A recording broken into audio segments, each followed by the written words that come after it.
y si el efecto placebo no es un simple engaño de la mente, sino el verdadero poder de la fe. Un proceso de sanación, de liberación no dura un mes, puede durar toda la vida. La oración es ese momento que sacamos para conectarnos directamente con la fuente.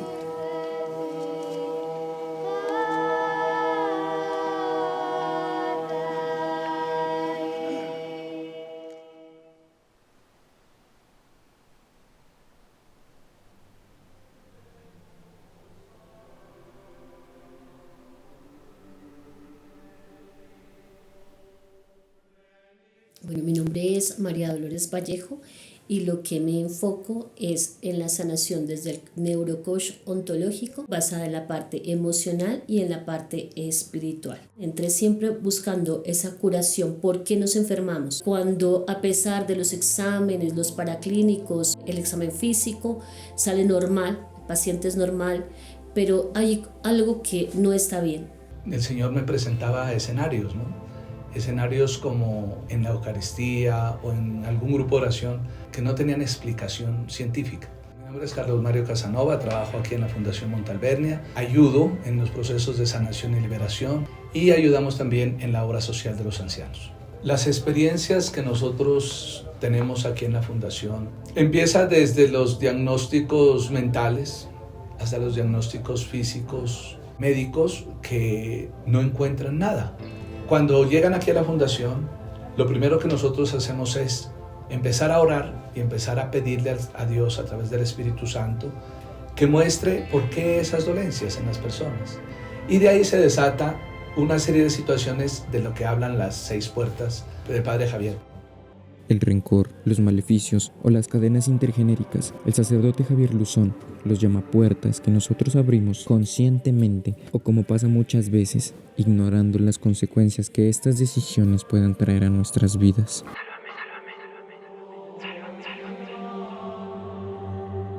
La causa principal en el ejercicio de la posesión satánica o de la enfermedad espiritual es la ignorancia. El ser humano vive en una ignorancia física, en una ignorancia moral y en una ignorancia espiritual grandísima.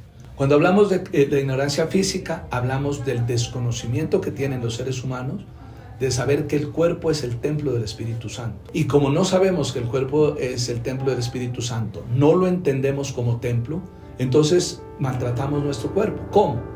Intoxicándolo, drogándolo, tatuándolo, perforándolo, etc. Son personas que están transformando su cuerpo sin necesidad. Eso es ignorancia física. El mal lo que hace es aprovecharse de esa ignorancia del ser humano para, a través de estas circunstancias o estos atentados a la parte física del ser, poder entrar.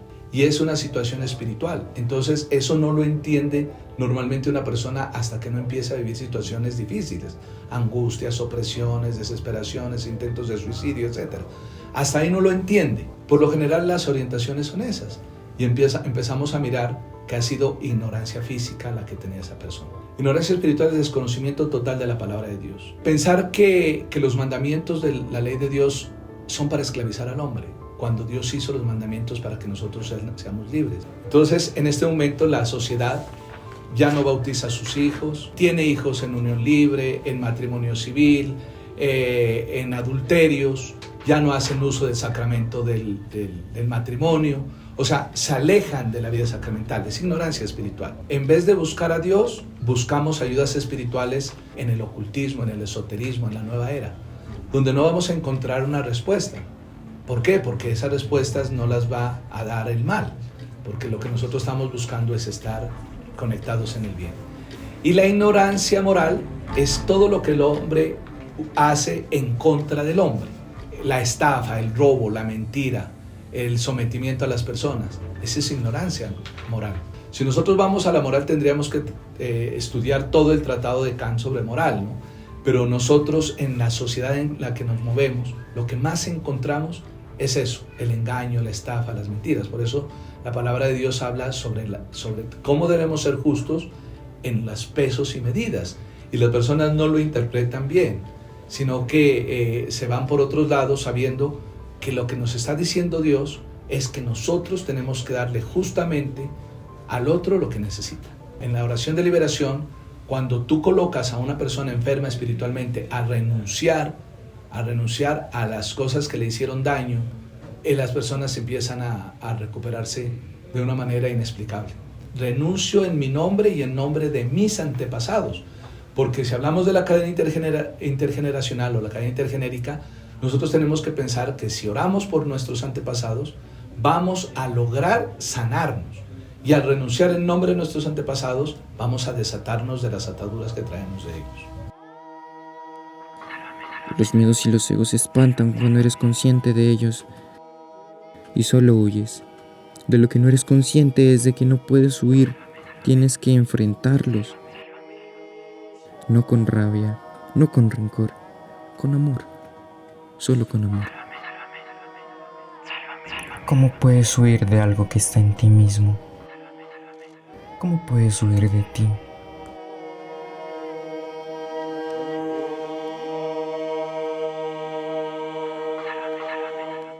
Empezamos a buscar acerca del ser, el pensamiento. Empezamos a ver esa parte fisiológica de nuestra neurología, cómo funciona, y simplemente lo que alcanzo a entender allí, que hay sucesos muy fuertes que pueden pasar en tu vida, pero depende mucho cómo tú lo percibas, la perspectiva que tú tienes frente a ese suceso y cómo cambia tus emociones, tu actuar, y de hecho también el cuerpo biológico lo va sintiendo. Ahí es donde tomo la base, el ser, la ontología, el ser humano, el pensamiento, y empezar a manejar con la palabra, ¿no? Solo con la palabra.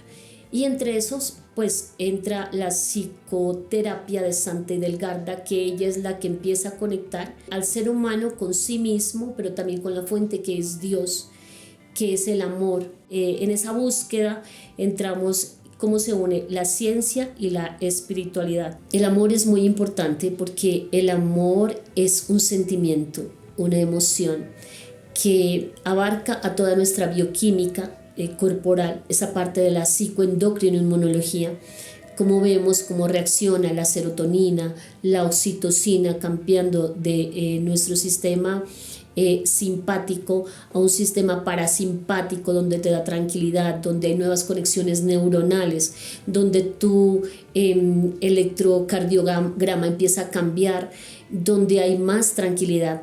Entonces es fundamental allí. Ese amor fuerte se compara con ese amor divino, ese amor de Dios, ese amor de una mente superior y divina que te está oyendo, que te está observando, y saber que hay alguien superior a ti, donde tú puedas invocarlo, donde tú puedas conectarlo, eliminando esa soledad. Entonces vemos que empieza ese cerebro creativo, empezamos a buscar esas posibilidades de resolver nuestros conflictos, esos eventos detonantes, mirarlos de otra manera. No solamente cambia nuestro pensamiento, nuestras emociones, nuestra mente, nuestras ideas, sino que vemos también que el cuerpo se empieza a tranquilizar, cambiando la frecuencia cardíaca, con una vasodilatación adecuada. Entonces hay esa respuesta que no solamente tú la puedes percibir desde la parte emocional, sino desde la parte física también, ¿no? Lo más importante es la confesión. Si una persona no se confiesa, si una persona no se arrepiente, si una persona a través del ejercicio de la reconciliación no se vuelve a Dios, muy difícilmente en la oración de liberación se van a dar resultados. Entonces, para que una oración de liberación sea efectiva, lo primero que tiene que hacer la persona es tener conciencia del daño que se hizo o el daño que hizo. Y por eso debe haber la confesión, la reconciliación. Eso, digamos, es lo más importante para que una oración de liberación pueda empezar a hacer efecto. Ahora, el reconocimiento de las heridas y los dolores. Sí, hay muchas personas que están cargadas de dolor, de odio, de resentimiento, de amargura. Si las personas no renuncian a eso, si las personas no sanan esos dolores, si las personas no se reconcilian con nosotros para poder aliviar, digamos, su corazón, va a ser también muy difícil un trabajo de liberación. O sea, ¿cómo no puedes liberarte odiando? ¿Cómo no puedes liberarte resentida con tu papá, con tu mamá, con tu hermano, con la sociedad? Hay que buscar un encuentro de reconciliación, que es súper importante para poder sanar esas heridas y para poder que la oración de liberación sea efectiva.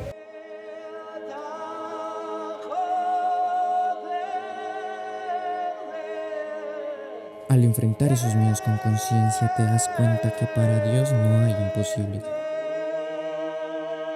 Dios está en ti, habla con Él, escucha tu intuición. Si te caes, levántate, vuelve a ti. Y si necesitas sanación, comienza con el amor, con la fuente divina. Santi Delgado habla todo en tres personas porque esa fe en Dios son tres personas distintas, que es Jesucristo, que es el cuerpo, que es el que se encarna, Dios Padre, que es la mente creadora, y Dios Espíritu Santo, que es el que está en el aire, el que sopla esa vida. Santi Delgado también maneja los cuatro elementos, que es la tierra, el aire, el fuego, el agua.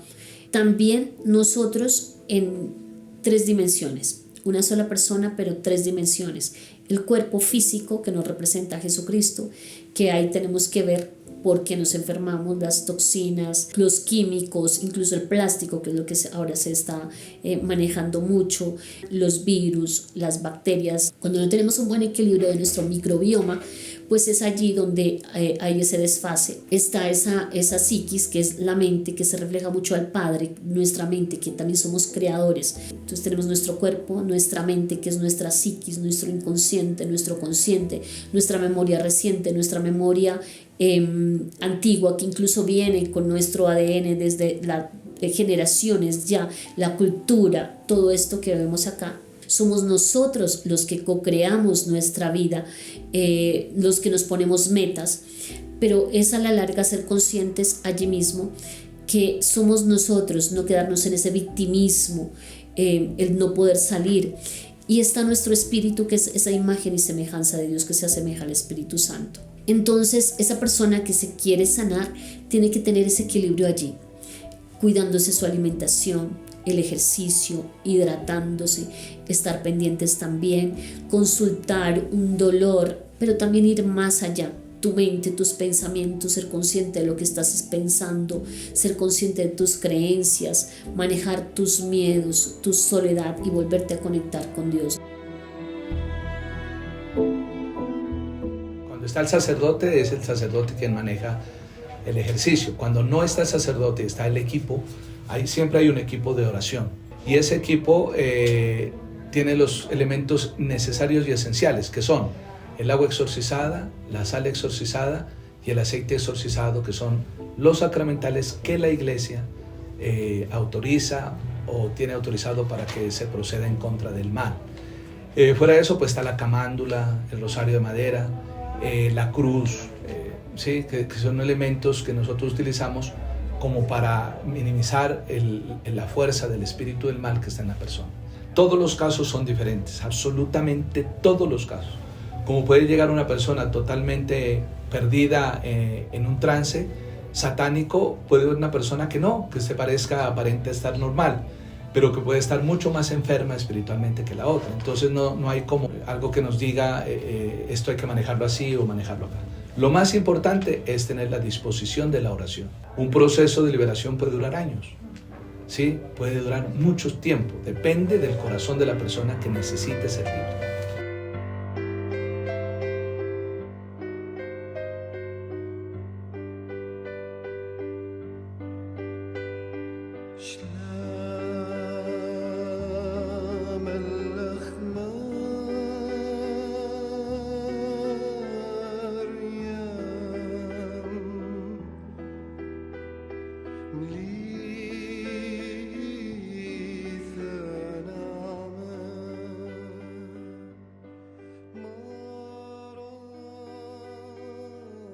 La oración de liberación más poderosa que hay, el Santo Rosario, el Padre Nuestro, son oraciones poderosísimas en liberación. El problema es que los seres humanos no le damos el poder a eso, ¿sí? Pero si nosotros oramos el Santo Rosario, si nosotros oramos un Padre Nuestro, es suficiente oración de liberación. El rosario aquí es esa oración completa, porque aquí no solamente tú empiezas a repetir, simplemente con pronunciarlo, trae esa paz al alma, porque acuérdate que empieza con un Padre Nuestro, es decir, no estoy solo, tengo un Padre. Santa María, Madre de Dios, está con Dios, es decir, es una mensajera del cielo que está cerca a mí, que me está ayudando. Dios es el compañero que nunca te va a fallar, es el amigo que jamás te va a dejar solo, pero tienes que aprender a buscarlo, tienes que aprender a seguirlo. ¿Para qué? Para ser diferente. Todos los jóvenes en este momento quieren ser iguales. No, nosotros tenemos que luchar por ser diferentes. Y la libertad está en que tú seas independiente, en que tú crezcas en tu mente y no te dejes engañar, no te dejes convencer de tantas subculturas y tantas cosas que hay en el ambiente. A los papás, decirles oren por sus hijos, protejan sus hogares con Dios. Para tantos hombres y mujeres que caminan sin sentido, yo los invitaría a hacer un alto. No esperar a enfermarse, no esperar a tener una situación complicada. Es hacer un alto y buscar dentro de sí mismo a ese Dios que construye, que hace, que sana, que salva, que libera y que hace feliz.